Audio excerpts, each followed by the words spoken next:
Ok, bueno, ustedes en la clase anterior, en el foro anterior, ustedes hablaron muy importante de la salud pública y ustedes hablaron de las funciones esenciales y hablaron de situaciones en las que nos dimos cuenta que, desde mi entender, una de las fallas principales de nuestro sistema de salud es la desinformación.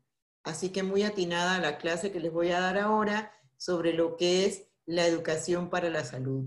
Yo lo dividí en tres polos, porque una cosa es la educación para la salud, otra es la educación terapéutica y la otra es alfabetizar en salud.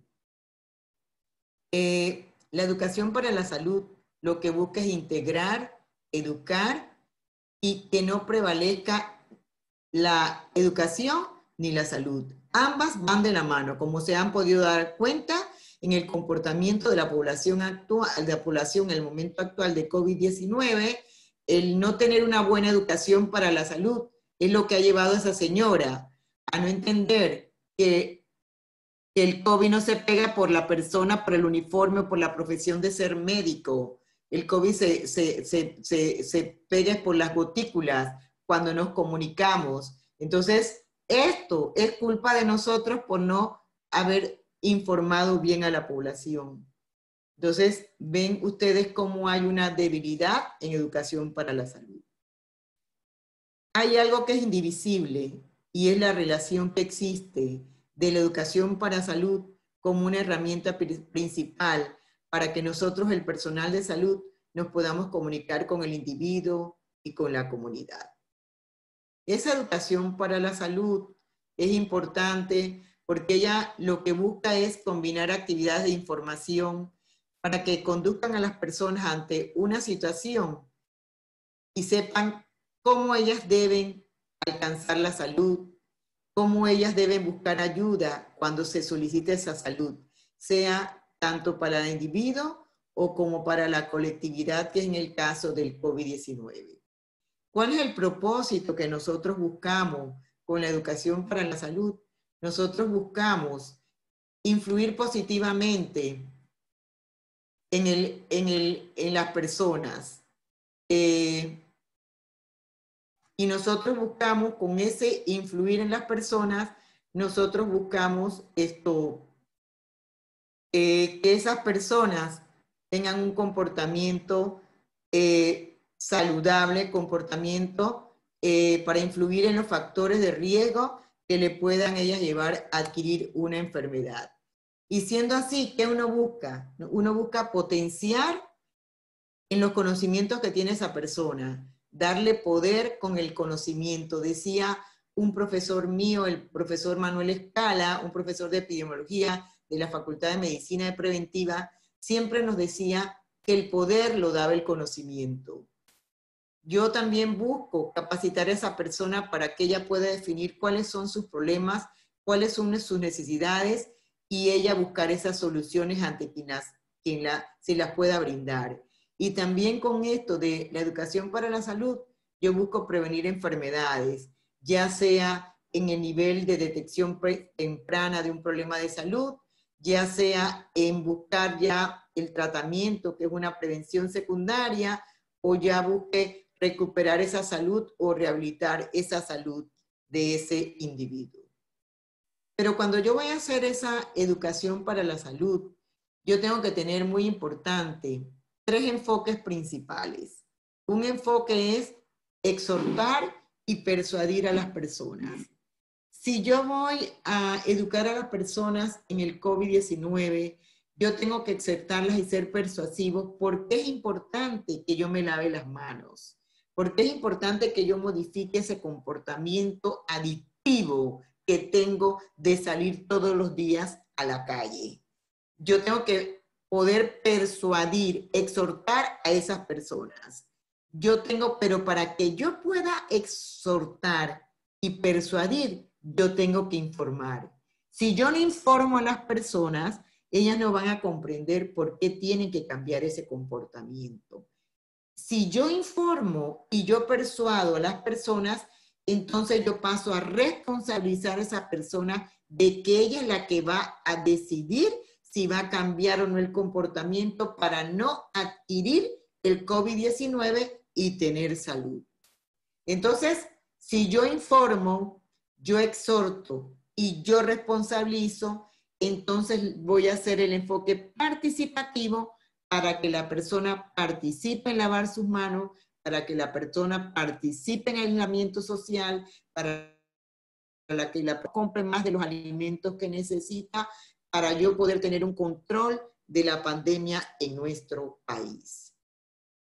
Y lo que yo busco con todo eso es empoderar a ese paciente en el control de su salud.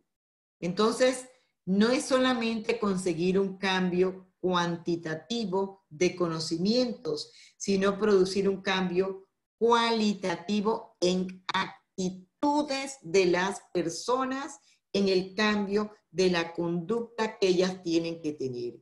Y si es así, yo estoy pasando de un modelo paternalista a un modelo participativo de empoderamiento, donde la persona se empodera de ese cambio de comportamientos para preservar su salud.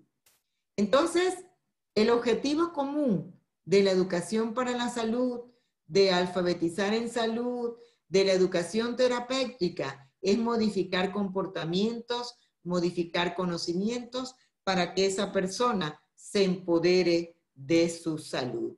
Entonces, una cosa es importante, educar para la salud, aunque es informar, no es lo mismo que la educación terapéutica, y vamos a ver cuál es la diferencia. La educación para la salud se enfoca más que todo en la persona sana, en la persona asintomática, en la persona que tiene un riesgo de padecer una enfermedad. La educación terapéutica se enfoca en una población que ya tiene enfermedades o que ya tiene complicaciones por esas enfermedades. ¿Cuál es la limitante de esa educación? Falta de tiempo en el consultorio, la sobrecarga de consulta, escasa sensibilización de nosotros como personal de la salud de que es importante educar para la salud. Pero como se dan cuenta, esta situación de COVID-19 nos trae a la cruda realidad de la importancia de educar a las personas. Y también nos trae a esa limitante que tenemos, que la gente no tiene conciencia con respecto a sus necesidades de educarse para salud.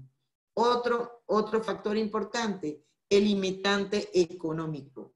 No se tienen con tantos medios para proveernos de tanto material educativo que necesitamos. Y por otro lado, nosotros como personal de salud carecemos de herramientas metodológicas que nos ayudarían a poder dar una mejor educación para la salud. Además de la educación para la salud, además de la educación terapéutica, también está la alfabetización en salud. Y esa alfabetización en salud es educación como derecho y como condición en el ejercicio de ese derecho. Aquí yo destaqué en rojo que esa alfabetización va más allá de una alfabetización general. Porque una alfabetización general me va a enseñar a leer y a escribir. Pero una alfabetización en salud me va a implicar saber cómo acceder a una información adecuada, cómo interpretarla, cómo juzgarla y cómo aprovecharla para tomar decisiones sobre la salud. Entonces, ojo, la diferencia de alfabetizar de una manera general con alfabetizar de una manera en educación en salud es para que la persona sepa conocimientos sobre la salud. Caso COVID-19, alfabetizar a la población dándole educación para la salud para que esa persona pueda aprovechar y tomar las decisiones para preservar su salud. Entonces, si yo alfabetizo en salud, yo estoy otorgando a las personas de competencias para gestionar su salud de una manera responsable. Aquí yo les traje una gráfica que nos muestra la relación entre el porcentaje de personas, ¿verdad que sí?, que obstaculiza su actividad diaria por motivos de salud, pero versus la alfabetización en salud. Entonces, ustedes pueden ver aquella persona que no tiene alfabetización, ¿verdad? Va a tener, ¿verdad?, un mayor porcentaje, ¿verdad?, de comprometimiento, de inhabilitación de su actividad diaria, de discapacidad, de problemas mentales por su falta de alfabetización en salud. Cuando yo voy a educar o a alfabetizar o a dar una educación terapéutica, yo tengo que tener en cuenta 4 aspectos fundamentales. El destinatario, o sea, a quién voy a educar, qué material voy a utilizar, en qué espacio y en qué momento yo voy a dar esa educación para la salud. Y también tengo que tomar en cuenta el emisor del mensaje, es decir, la persona que va a dar ese mensaje de educación, de alfabetización, de educación terapéutica. ¿Por qué eso es importante? Porque si yo lo veo del lado del emisor, es importante esa persona que proyecta la información, que va a dar esa información, la actitud de esa persona, una actitud positiva. Si hay perturbaciones en la salud mental, en los ruidos, en el lugar donde ella está emitiendo esa información, ¿verdad?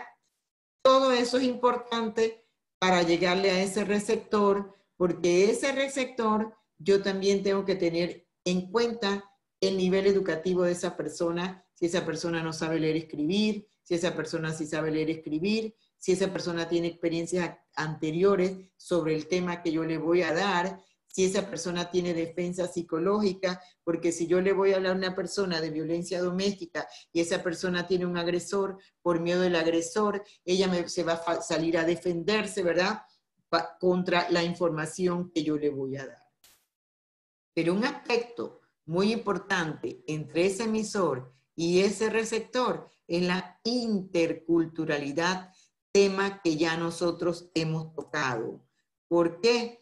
Porque no es lo mismo dar una educación para la salud aquí en Panamá que yo darla en áreas rurales o que yo darla en las áreas de las comarcas. Entonces, yo tengo que tener en cuenta los aspectos socioculturales para emitir ese mensaje. Y adicional de eso, yo tengo que tener en cuenta el tipo de mensaje que yo voy a dar, porque hay mensajes que dificultan y hay mensajes que favorecen una comunicación. Mensajes que dificultan son los mensajes que ordenan, son los mensajes que mandan, son los mensajes que dirigen, son los mensajes que amonestan.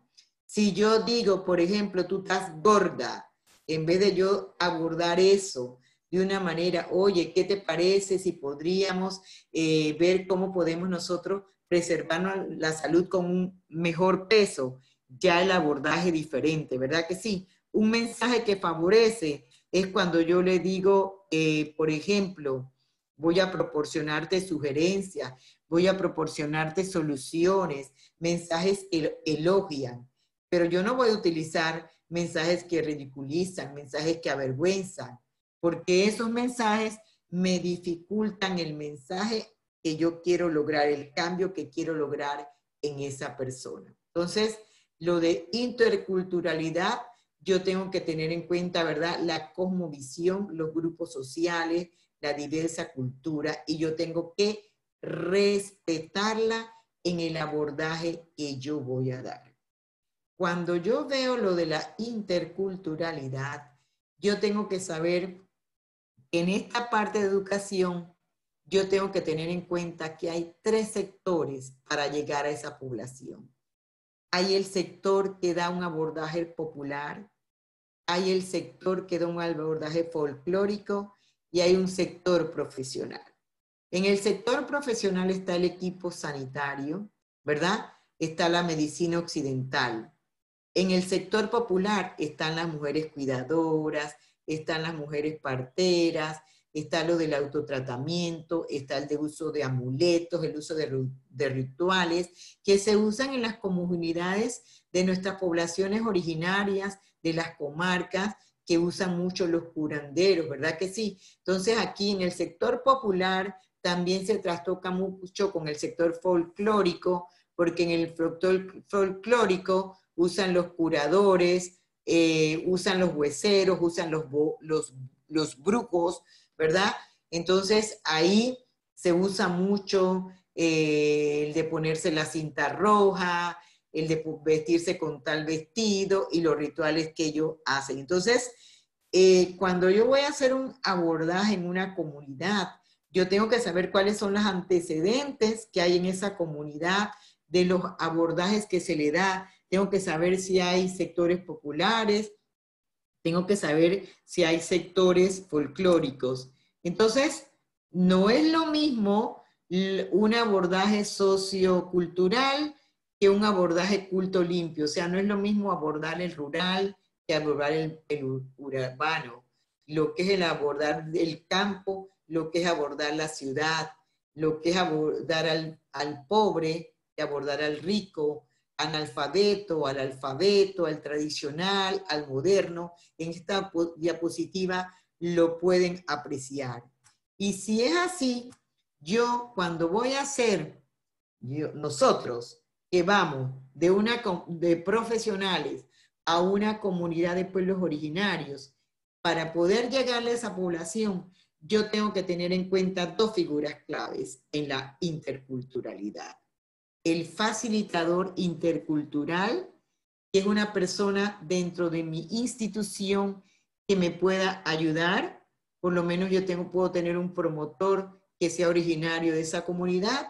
Y yo también tengo el enlace intercultural, que es esa persona que cuando yo llegue a la comunidad me va a servir de intermediario para que esa comunidad me pueda aceptar. Entonces, eso me va a permitir un manejo más categórico, más regional, utilizar los muebles, por ejemplo, el caso de las parteras, el caso del parto, en las comunidades de nuestros pueblos originarios, las mujeres no dan a luz acostadas en una cama en decúbito con las piernas levantadas, las mujeres dan a luz de cuclillas, ¿verdad que sí? Entonces, yo tengo que adaptarme.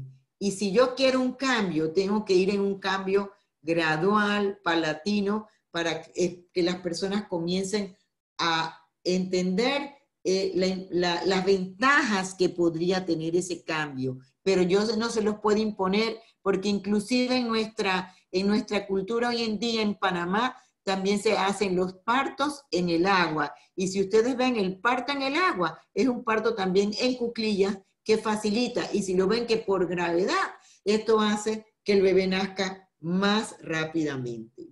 Entonces, las áreas donde yo puedo utilizar esta educación en salud es para los servicios de salud, el cuidado de la salud, también los puedo utilizar para la promoción de la salud, lo puedo usar para el periodismo sanitario, lo puedo utilizar para comunicación de riesgo, lo puedo utilizar para marketing social, que es un tema de clase, y también para nuevas tecnologías. Muy bien. En las técnicas de comunicación en salud, yo las puedo usar en 2 maneras. Yo puedo tener técnicas individuales y yo puedo tener técnicas grupales. Una técnica individual es la entrevista, que es la que ustedes van a utilizar en su casa cuando apliquen las encuestas. Esa puede ser una entrevista estructurada o no estructurada. Puede ser a través de la observación, por decir 2 ejemplos. Pero cuando yo voy a hacer técnicas grupales, como lo que he utilizado hoy, están las exposiciones grupales con diapositivas. Yo también puedo usar investigaciones en grupos, con tormentas de ideas, Philly 66, que es un tema que vamos a usar otro día cuando hablemos de participación social. Yo voy a utilizar también análisis de caso, usar discusiones de caso. También puedo utilizar desarrollo de habilidades. En este caso yo destaco la demostración con entrenamiento.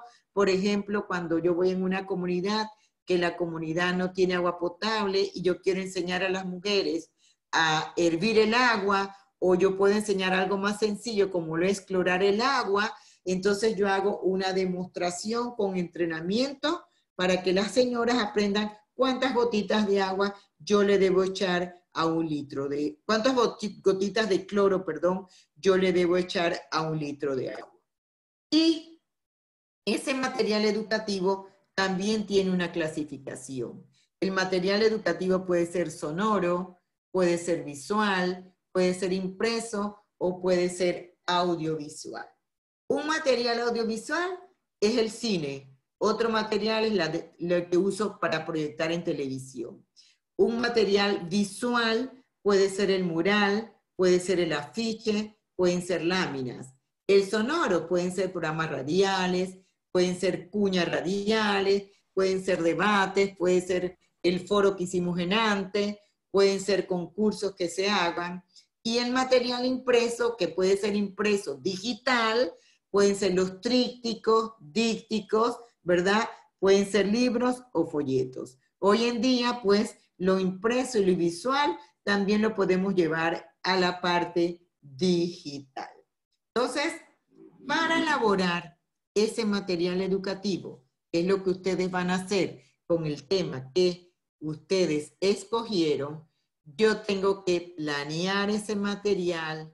Después que yo planeo lo que voy a hacer, yo tengo que diseñar, yo tengo que desarrollar y yo tengo que evaluar. Cuando yo voy a planear, yo tengo que saber ese tema que yo escogí, qué yo quiero hacer. Afiche, una cuña, un jingle, un díptico, un tríptico. ¿Qué material voy a hacer? Pero yo también tengo que saber a qué población, cuál es mi grupo de población objetivo para la cual yo voy a hacer el lavado de manos. ¿A la población en general o yo lo voy a hacer para los niños? La situación de aprendizaje que yo voy a hacer, en qué momento lo voy a hacer, cómo lo voy a hacer. Cuando yo voy a diseñar ese material, cualquiera que sea, yo tengo que tener una idea fuerza. Por ejemplo, en el lavado de manos, ¿cuál podría ser, si alguien está sintonizado, cuál podría ser la idea fuerza en el lavado de manos? ¿Hay alguien por ahí o no hay nadie? Se fueron todos. Profe, ¿cómo hacer la idea fuerza? Aquí estamos, profe, aquí estamos. En el lavado de manos, una idea fuerza como cuida tu salud, lávate las manos. Esa es una fuerza. Cuídate, esa es la idea central. La idea central es, cuida tu salud, lávate las manos. Otra idea central en la actividad física, muévete, cuida tu salud, muévete. Eso es una idea fuerza. Violencia doméstica, yo me quiero, por eso preservo que nadie me toque. ¿Ves? Entonces la idea fuerza es como la idea central que yo voy a llevar, ya sea en mi jingle, si yo hago una canción, siempre va a resonar esa ideita. Tengo varias notas dentro de la canción, pero refuerza. En el tríptico, esa idea fuerza es la que abre ese tríptico. En una cuña radial, esa idea fuerza me abre la cuña. En un afiche, esa idea me abre el afiche. Entonces, yo voy a hacer un boceto, es decir, yo voy a hacer algo en borrador. Ustedes primero con su grupo hacen un borrador de lo que ustedes van a hacer, lo hacen ahí muy medio que medio, para después entonces llevarlo a la parte final. Tengo que tener en cuenta que esa idea que yo voy a llevar ese mensaje tiene que tener una coherencia.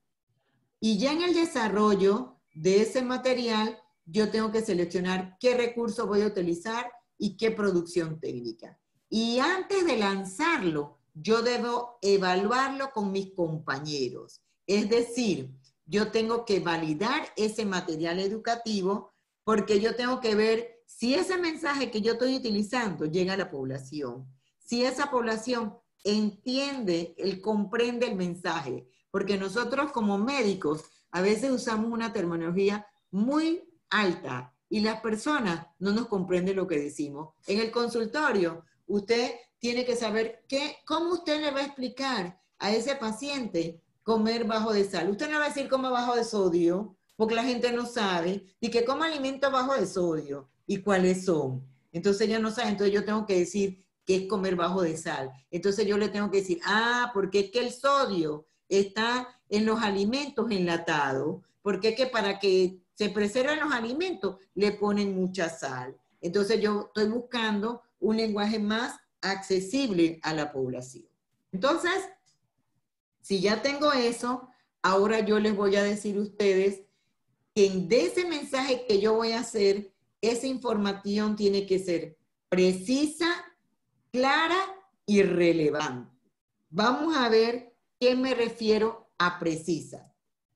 Cuando yo digo precisa, yo tengo que saber la apariencia de cómo va a ser la apariencia de ese texto, cómo va a ser el diseño y cómo va a ser el contenido. Ojo que esto va a caer, la apariencia del texto.